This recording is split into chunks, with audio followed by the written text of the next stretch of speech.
sur un petit peu le contexte de ces deux enquêtes. 2000, une croissance beaucoup plus forte, un contexte très favorable en termes de confiance, des prix qui avaient une croissance un peu plus forte, et là, 2015, on sort d'une crise économique. Alors sur ces questions sur la qualité, on a posé les mêmes questions en 2000 et 2015, plus on avait fait un point en 2007 avec des questions en moins. On a posé cette question en admettant que vous êtes obligé de choisir entre prix et qualité quand vous achetez un produit et un service.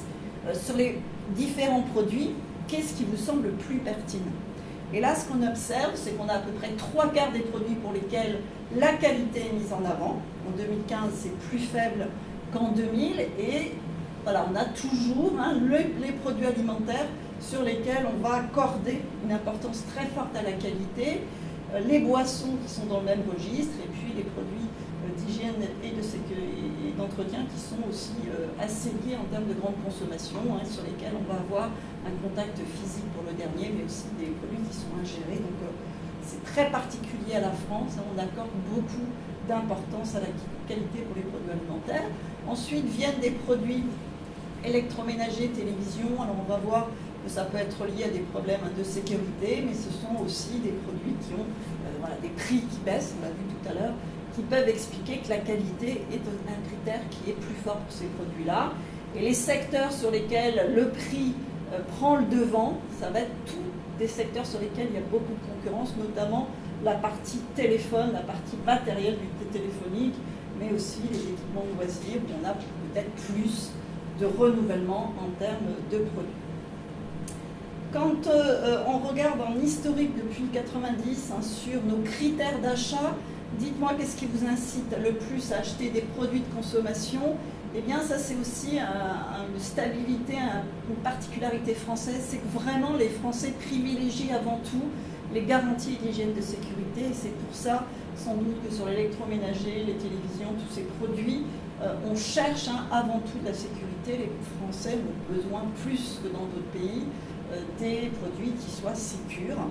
Et quand on a fait des enquêtes européennes, on a vu que ce critère est très particulier à la France.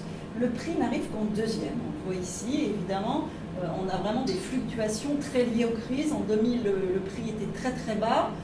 Et finalement, il a beaucoup monté ici avec la crise, mais il s'est effondré comme tous les critères quand la consommation a beaucoup baissé. 2013-2014, ces critères ont baissé, aujourd'hui ils remontent. Et puis vous voyez que les labels de qualité, le signe « je choisis un produit qui porte un label de qualité », il a beaucoup diminué au début de la crise économique, alors que les critères prix continuaient de croître en même temps que la marque. En fait, ces deux critères se suivent beaucoup.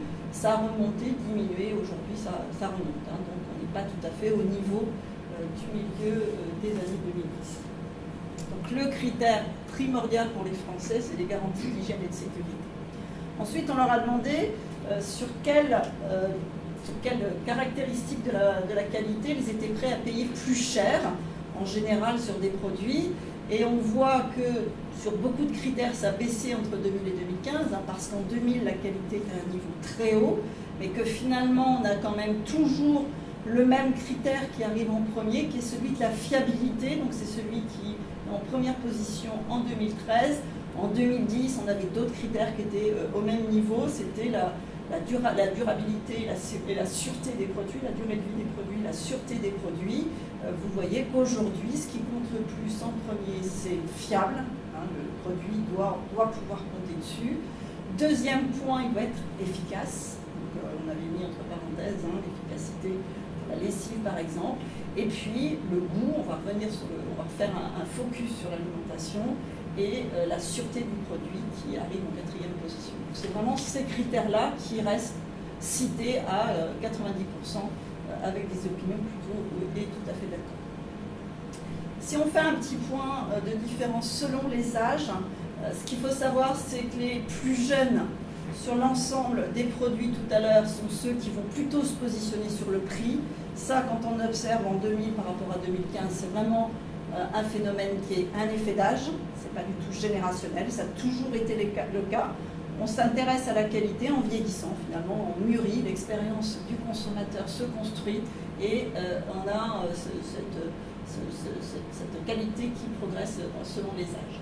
Si on regarde quel type de caractéristiques sont plus citées de façon surreprésentée chez les jeunes. On va voir que jusqu'à 44 ans, le gain de temps est plutôt cité chez les plus jeunes, alors qu'il va l'être beaucoup moins chez les plus âgés. Donc ce côté société qui s'accélère est caractéristique plutôt des plus jeunes. Par contre, les plus âgés, et ça se comprend, vont avoir des problèmes de préhension et vont demander avant tout de la facilité d'utilisation.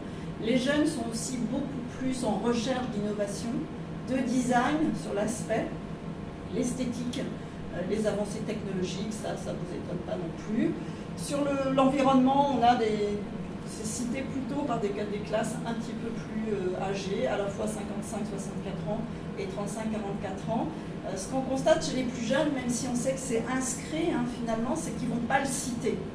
Les moins de 34 ans, c'est chez eux que c'est le plus sous-représenté, mais ce n'est pas pour ça qu'en fond, ils ne vont pas, ils l'ont tellement intégré que pour eux, ce n'est pas classique de l'avancer en déclaratif.